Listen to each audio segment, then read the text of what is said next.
One of the most important things you can do when you're building an AIOS for yourself or one of your clients is to map the systems and what data lives inside those systems, because data forms the basis of everything that you're going to be doing on your engagement. In this video, I'm going to show you how to do that ridiculously fast using a Claude skill, and I'll also walk you through why we're doing what we're doing so that you actually learn something. Let's get into it. So first things first, I want you to run the data map skill and figure out what systems we actually have connected in here and then build me a report around that. So this thing's going to run through it and we'll take a look at what it does in just a little bit. For now, we need to flip across to our slides. So while that thing is cooking, I want to talk a little bit about the theory behind why we're doing this. So when we have our AI operating system up at the top, you can see we have various components that form part of this. We have the audit, and we have the pod mapping, and we have the data map. These are part of the discovery work that we want to do up front, whether it's for ourselves or whether it's for our clients. We do this because it helps us uncover all of the specifics that we're going to need for our engagement to make sure that the client gets value, to make sure that you protect yourself with scope boundaries, but also to give you all the information that you need to actually build the system correctly with the right foundations in place. If you're wondering how to do an audit or what the hell this pod mapping thing is, don't worry, I've got separate videos that I'll link down below that have very deep dives into this exact process, and you really need to understand them because there is a lot of money and a lot of value in understanding them. But particularly for this video, we are focusing on data maps. So we're inventorying the data, the sources, the flow of the data, if there is currently any, and also the quality of the data inside there. We do all of this stuff first because without it, we are kind of running in there blind. We don't really have a view as to what lives inside the systems that they're telling you that they use. A lot of people often think that their data looks like this merry little house that is already built, but in reality it actually looks like some kind of trash shack that's been built under a bridge. And it's not their fault, they might not know any better, but that's why you as the consultant comes in order to make this a pretty little place for them before you migrate them to an AI operating system. You don't want to lift that trash into their new environment because it's going to complicate any automations that you build, but more importantly, it can also leak information that absolutely doesn't need to be in these systems in the first place. So our goal here with the audit, the pod mapping, and then finally this data mapping is that we lead with evidence. Everything that we do for our entire engagement is built off of evidence, it's built off of objectivity, and more importantly, it's built off of a plan. And this means that we're actually building off of a plan that makes sense and isn't just based on opinion. So our goal here is simple. As a part of our consultation, when we've gone through the audit with our client and asked them about the systems that they use and how they reach out to clients, whatever it is that they're doing, we're going to uncover the various SaaS and solutions that they use in order to achieve this goal.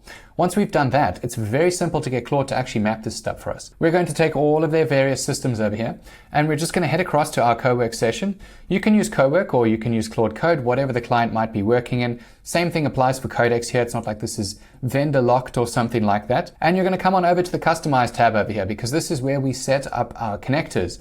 The connectors are how we actually do the data mapping. So you see mine already connected. For those of you who don't know, you would just click on plus and then browse connectors to find any ones that are available publicly. Otherwise, you can add a custom one. These are usually set up for providers that don't natively have them inside Cowork or Claude, and you can just grab them from the website. For instance, Fathom is one of them, Beehive is another one. There's a whole bunch of them that don't have native functionality, so you would just add that in here. Once we've done that, Claude can essentially access all of these systems over here. Important thing to know here is that we absolutely do not want to give Claude any right access at this point. All we want to do is be able to read from these apps to figure out what they have available inside these systems so that we can go out there and pull out the entire information schema so that we can map it as a part of our workflow. So I think for now I've got more than enough connected, which means that we can head on back to here, and this thing is still working in the background. While it's running through our data map skill that I kicked off at the beginning of this, it will always ask you for specific things. Can it access this? Should it be allowed to do this? We'll go through the skill in just a little bit, but for now we're just going to hit yes on everything. Most importantly, I'm okay doing this because I've only given it read access. It can't possibly do something destructive here. The only thing you need to keep in mind is that you definitely wouldn't want to connect this to any type of system that has very sensitive information in it. That's pretty obvious at this point, because anything sensitive would obviously be going through Anthropic servers. Even if you've turned off the training, it is still being processed by an AI model. So keep that in mind depending on how sensitive the data is that you have inside this environment. So you can see we've switched on MCP for all of this stuff. You could do the same thing from VS Code or Claude Code and connect it via API for things where an MCP server absolutely didn't exist in any form.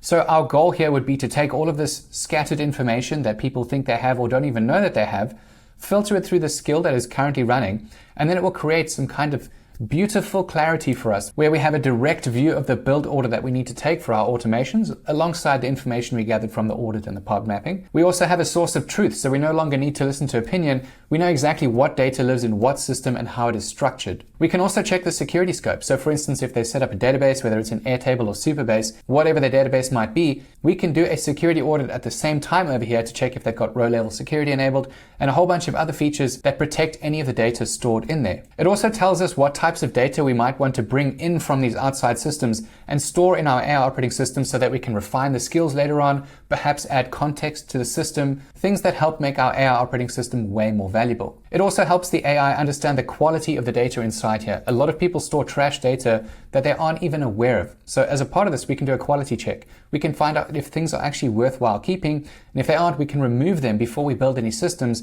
That way we have much more efficient systems that don't bring in all the bloat. And then finally for your scope setting, this will provide that very clear roadmap alongside the other two parts of the audit that you already did, so that you have a very cohesive map and you can charge accordingly for your engagements. And then just one final slide, I promise. The reason that I'm bringing this up is because this is going to be part of a video series that will be very important for you. It's a part of our context journey. Context forms the entirety of any system now, because it's the information that your AI operating system or any AI model actually needs in order to function the way that you or your business might want it to.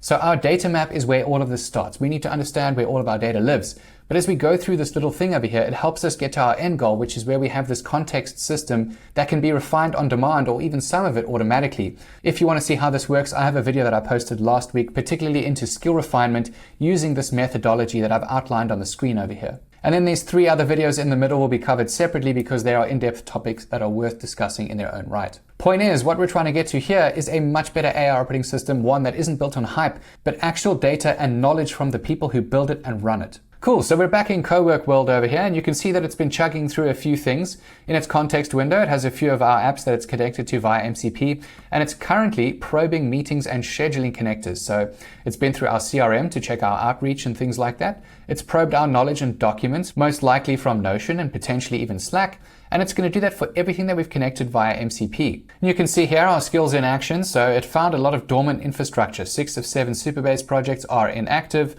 That's because I use them for development and don't really care about them. Several systems your skills reference aren't wired as connected in this session, and that's because I use a lot of them in my VS Code environment.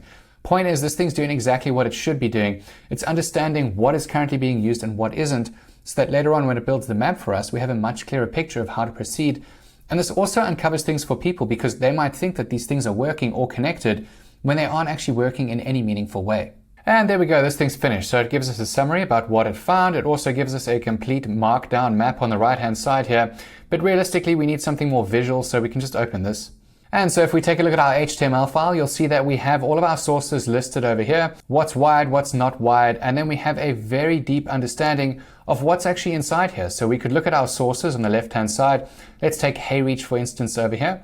We can click on that and we get a side panel view of what's actually happening inside HeyReach. It gives us a summary of what it understands: LinkedIn outreach automation, 1 real campaign of substance, leads ad with 1086 finished, plus small test runs, basically anything that it carved out of the system so that we can get an understanding of what's in use, what's not in use, and then how we might want to manipulate it as a part of other automations for this business that we're looking at. More importantly, like I said, it can do it for databases as well. So if we look at Supabase, we can see here I've only got 1 live active project, which is the LifeOS DB. This is storing a bunch of information. It tells me the different components of this database, what it's used for, and then it infers a few things that it might think are useful for us to know, such as the fact that we're storing billing information and things like that inside here. There could be PII that we need to address. Also important that RLS is disabled on all 6 tables, which is not very good because you obviously want that enabled for your row-level security. It then also tells us paused projects that we have inside here. So again, if somebody thought they had something enabled but they didn't, this would expose that. You get the point by now. This thing is mapping all of the data that it finds inside these systems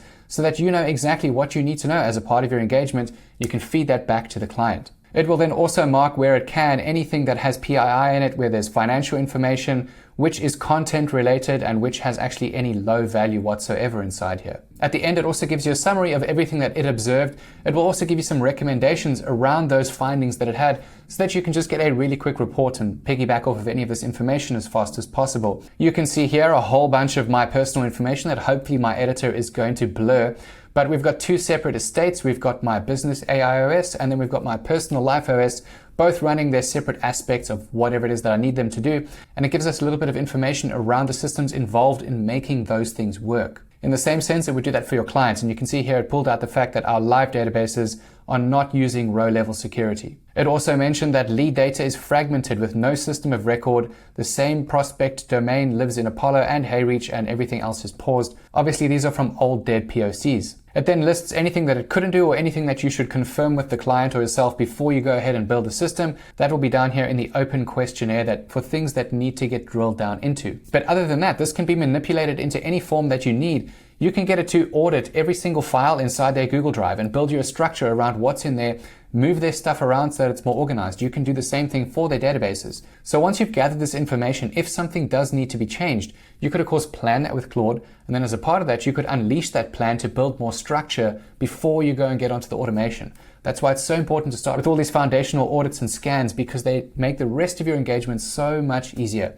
So I hope this really quick video was helpful. If you have any comments, leave them down below and I'll get back to you as soon as possible. Otherwise, check out the videos on the screen now. They'll definitely help you in your journey. Or you can check out my community where I'm helping people build things with AI every single day. I'll see you guys in the next one.